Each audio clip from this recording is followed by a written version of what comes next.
And we're rolling. So tell me a bit about the new album. How does it differ from your last album, Under the Skin?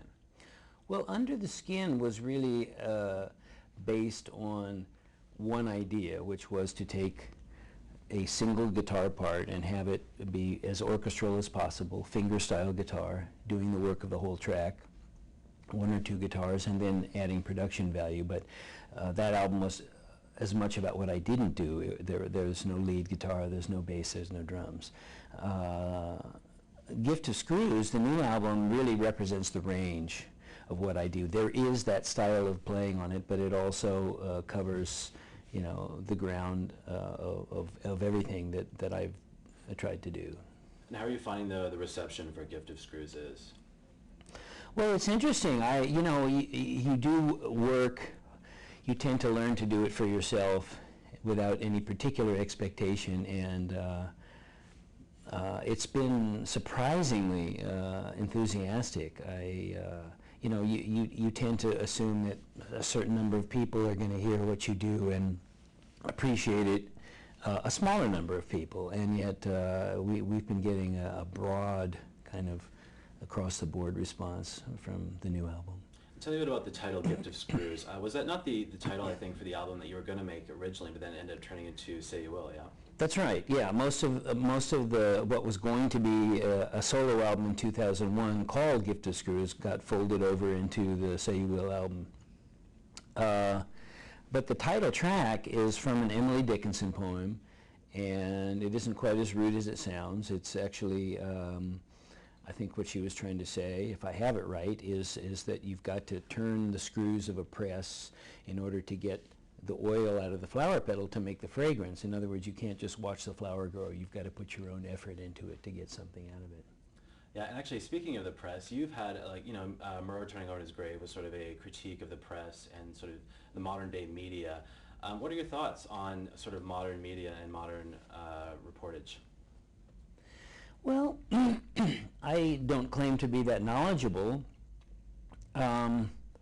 I think that it becomes more and more difficult to focus on things that are outside of the box, shall we say, you know, as things become, as in every other facet of the world, more corporate. I think that a bottom line mentality kind of comes into things, and it tends to kind of simplify. It tends to emphasize things that are about selling. It makes it a little bit harder to be heard in the media, I think. But you know, the other side of that is you've got the internet now, so you've got individual voices which can speak, and if you're willing to go out there and sort of canvass what's out there, I think you can still get a pretty broad range of opinions. Interesting. And one thing I noticed from your concert last night was the sort of the difference in the demographic of the audience. You had, you know, 20-year-olds, and you had 60-year-olds, the Mac faithful, then you have the new. Are you happy that your music is translating well for a new generation? Oh yeah, absolutely. I mean, that in a way, I feel I must be doing something right. You know, you walk this line where you've got on the one hand this large machine, which is Fleetwood Mac, and then you've got this other side of the palette, the left side of the palette, which is a bit more esoteric, and I think in some ways, having stayed on that path and having had the luxury to do both, I think it's allowed people who you know, I think younger people tend to appreciate that, and they can hear it, you know. Definitely. Someone my age, actually, when you're coming out of the Danforth Music Hall, was time precious. It's, you know, it quickly catches on, so yes, it's great. And on Fleetwood Mac, obviously I have to ask, yes, of course. Is there going to be another reunion? Are you going to have a new studio album? Yes, we are. As far as, I mean, if things go well, you know, over the last 3 years, the thing that's been great is that I said to the band, please don't come knocking on the door, because there has been a pattern of kind of intervention, if you will, in terms of intending to put out solo work and having it get folded over into Fleetwood Mac or shelved or whatever for periods of time. And it's made it difficult to get work out in any sort of rapid succession. So the last 3 years, I have, you know, followed through on a plan that I had seen ahead of time, which was to put out 2 albums and to tour behind both of them in a fairly close succession, at least for me. So starting next year, Fleetwood Mac is planning on rehearsing and going out and doing some dates, and we're also using that as a kind of a proving ground, a kind of hang time, if you will, in order to kind of re-establish the trust and sort of a new framework so that we can go back and make another album. Now after, I would say actually for me, Say You Will is probably my favorite album since Rumors. Oh. Now, Tusk after Rumors was like a complete difference, you know? Yeah. Are we going to see that from the next album after Say You Will? I don't know. I probably not. But it's so hard to say, you know. I mean, what in the same way that what I ended up putting together on Gift of Screws ended up being slightly more referential to a more familiar brand of Fleetwood Mac, I would imagine a new album might also follow that kind of a route. I know Stevie is comfortable with that.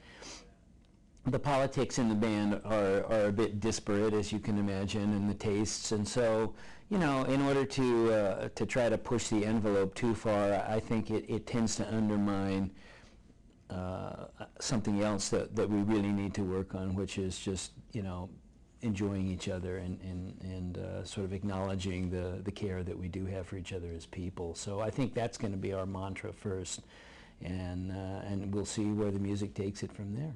And do you guys keep in touch when the band is sort of off? Well, you know what? I am probably the biggest offender at not doing that. I know Stevie and Mick speak regularly. I'm sure John and Mick speak regularly. I don't use the phone very much, you know. I don't email very much. I just, you know, tend to pare down everything as much as possible. I don't talk to my family in Northern California that much, you know.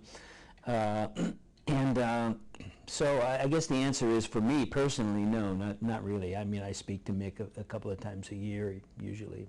Now, you've talked in the past about having to get away from Fleetwood Mac to sort of, you know, find yourself again and keep your own identity and work on your solo stuff. It just seems like there's a lot of, whenever the conversation comes about Fleetwood Mac, it's all about the negative things that have happened in the past, and, you know, not just with you, people asking you questions as well. What for you is your best? Is there a memory that just stands out of being with Fleetwood Mac in all those years? Is it just something that really sticks out? Well, you know, I think you have to look at the entirety of the experience, and that includes, you know, a positive and a negative, you know, and the two are so intertwined, I think even more so with us than most groups, because we were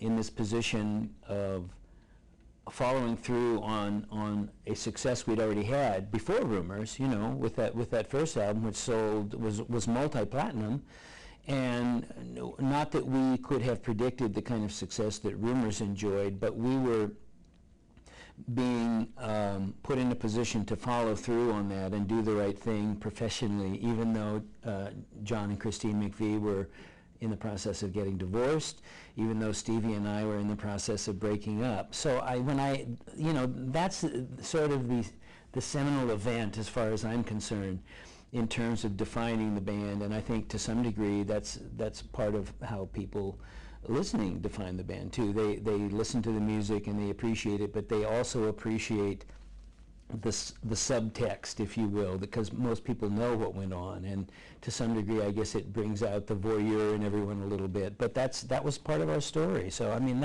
I see that as a positive, you know, at the end of the day, even though it wasn't all good at the time, you know, because I learned a lot from it. I'm still here. I think I'm a stronger person because of it.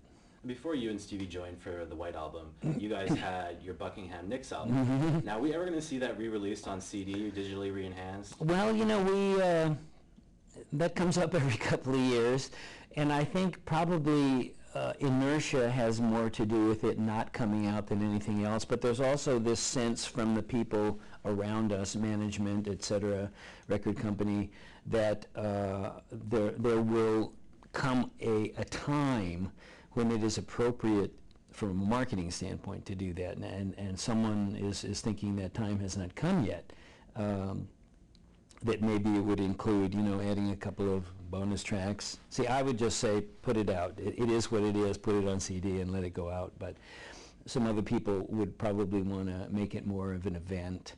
So if it's ever going to come out, it will certainly be in the next 2-3 years, I would think. Yeah. And now you're a big-time family man nowadays. Yes, I How am. is it like traveling on the road with having young kids at home and your wife? Does she ever come with you to shows on travel? Well, sure. She'll fly out, and it is difficult. It really is. It's a challenge. When the kids were younger, I think back to 2004 when Fleetwood Mac was on the road, and the kids, my youngest daughter wasn't even born yet, but my 2 older children were young enough to be portable.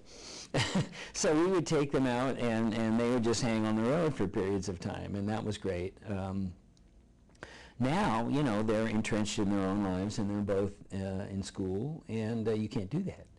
So it's difficult. I talk to them every day, sometimes twice a day, but that is by far the hardest part of this, and it is by far the one thing that, if I have any ambivalence about what I'm doing, that would be it. Because, I saw a lot of my friends who weren't really there for their families in times past, and I had a great childhood. I want to be there for my children. I don't want to be away to a point where it has any sort of imprint on them at all. And whether that's possible or not, I don't know. If it ever gets to a point where I feel it's a negative, I'll probably just stop and figure out another way to live my life.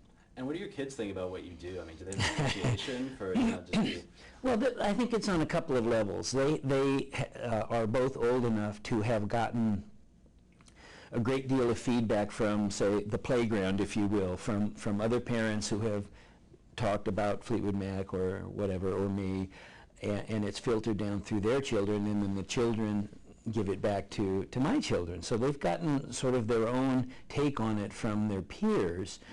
And I think that gives them a sense of pride and identity a little bit. But on the other hand, they've seen me on stage. I know they like that, but they've also seen me with Fleetwood Mac in arenas. I remember my son said, "Hey, Dad, I was watching you show off up there." And so I think on some other level, in the right way, they have a healthy disrespect for the business. Now, as a dad, if your eldest was to pick up a Pussycat Dolls record or Britney Spears, would you intervene?